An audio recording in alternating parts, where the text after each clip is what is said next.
You can drive to many of the lookout sites on the road, but you know, why? Get on a trail and hike it.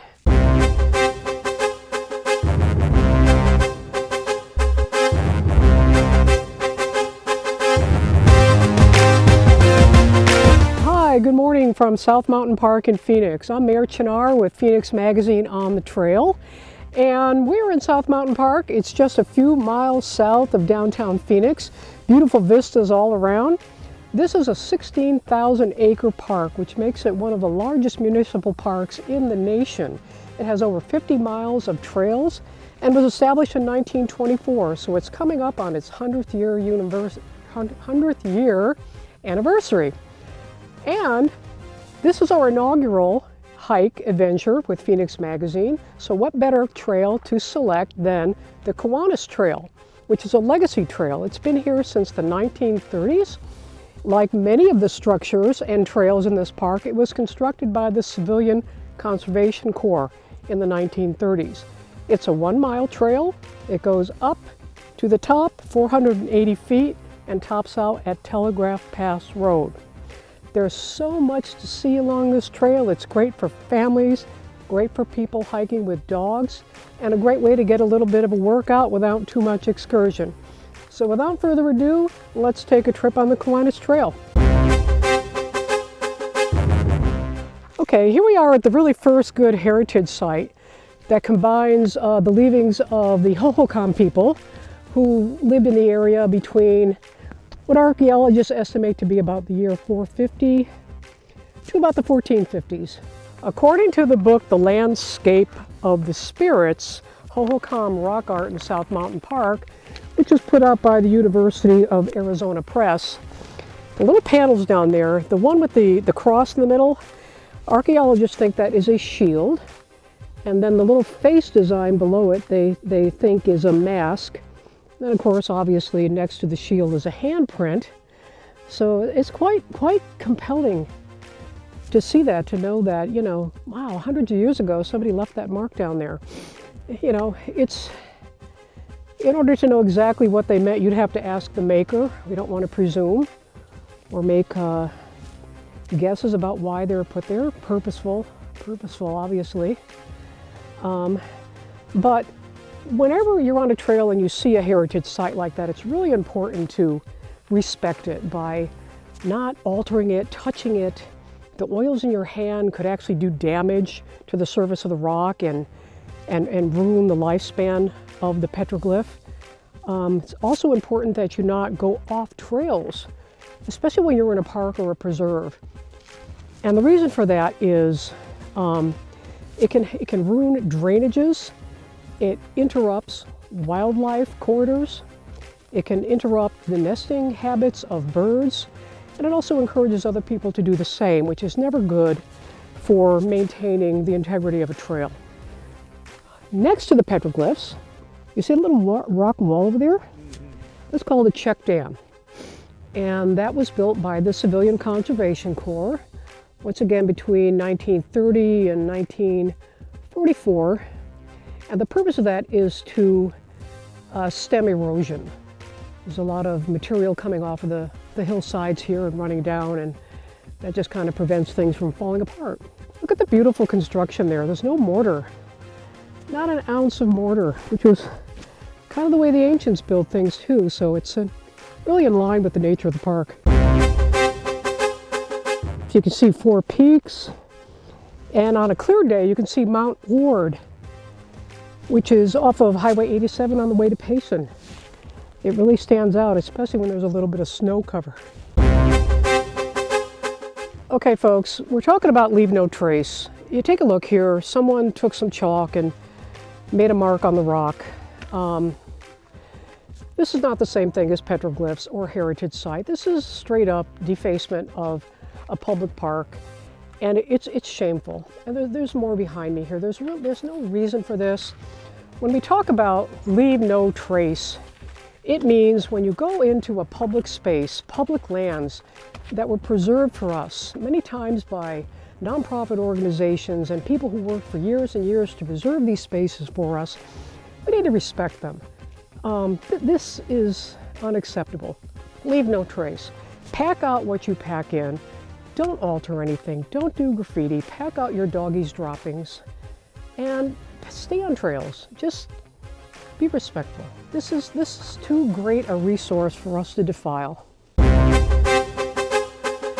This trail is pretty well constructed and hedged out of native stone by, again, the Civilian Conservation Corps. It's a great trail to hike if it's raining or after a rain, because you certainly don't want to be on a trail after it rained, because that can actually degrade the trail and make it mucky and icky and encourage people to go off trail. But this, even when it's raining or has just rained, it stays nice and dry and non-slippery. It's really quite nicely engineered. So this is one to keep in mind when you're trying to hike responsibly and not mucky up trails. Some more petroglyphs down there. Again, we don't want to presume what the makers meant when they carved those, but certainly you can see there are some human forms there. One that looks like a lizard, and very, very faint down towards the bottom, there's a couple that look suspiciously like rattlesnakes.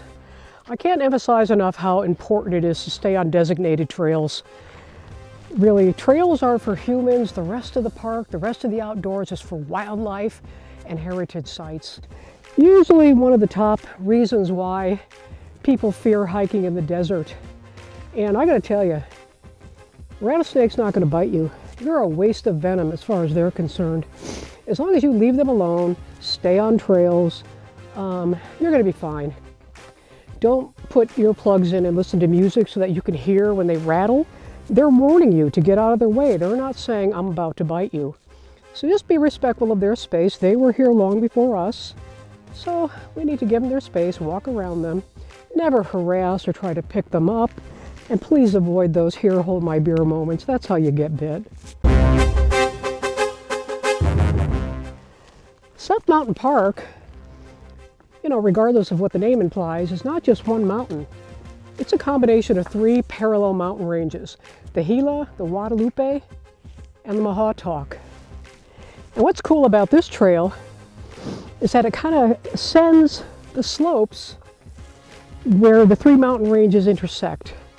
So you get some really good canyon views, close, tight canyon, just gorgeous vegetation because the canyon water comes down and feeds the beautiful ocotillo. This is a Palo Verde tree here, saguaro cacti, obviously, ironwoods, creosote bushes here. Just really, really a special place.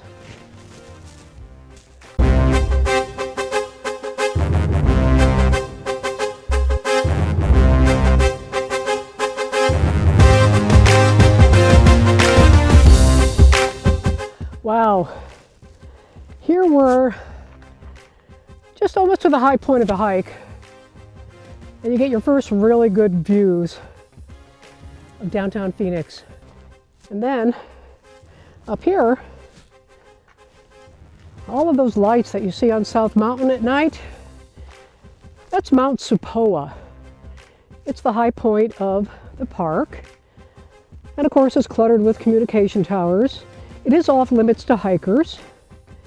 If you want to get really high in the park, try the Holbert Trail, which gets you just underneath Mount Supoa.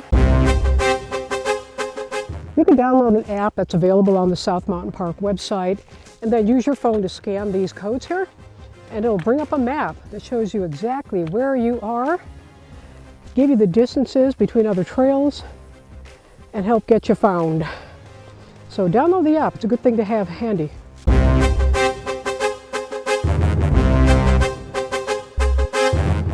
Some of the Hohokam petroglyphs of geometrics are mysterious and beautiful at the same time.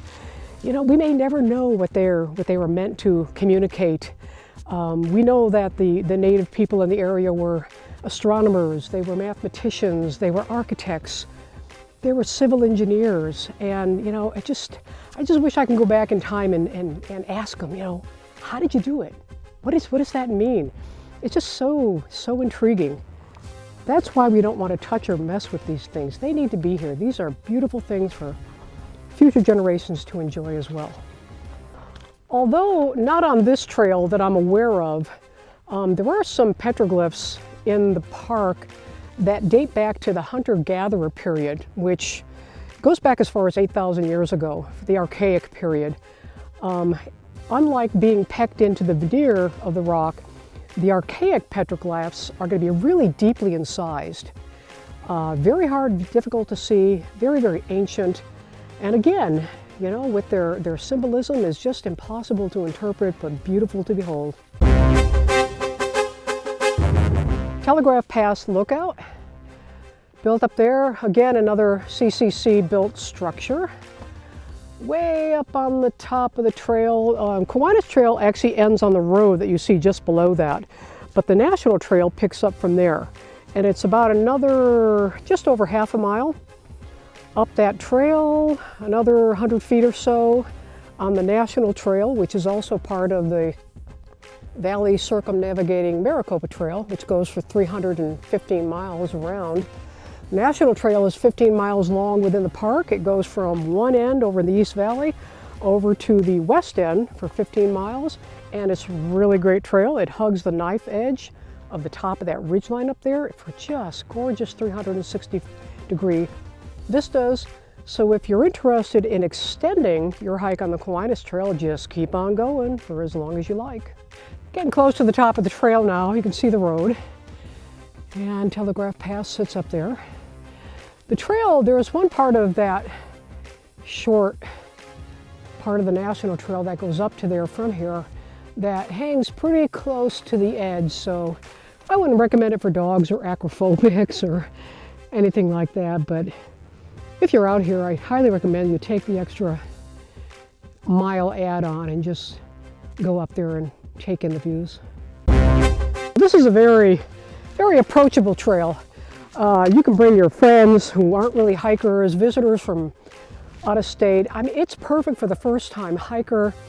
It's just so accessible. It's non-intimidating, but yet you get all the beauty that you would in a way out there in the wilderness kind of place. You know, it's a gem. It's really a Phoenix legacy trail as far as I'm concerned. I've been coming here for 30 years and it never gets old. Just beautiful every time.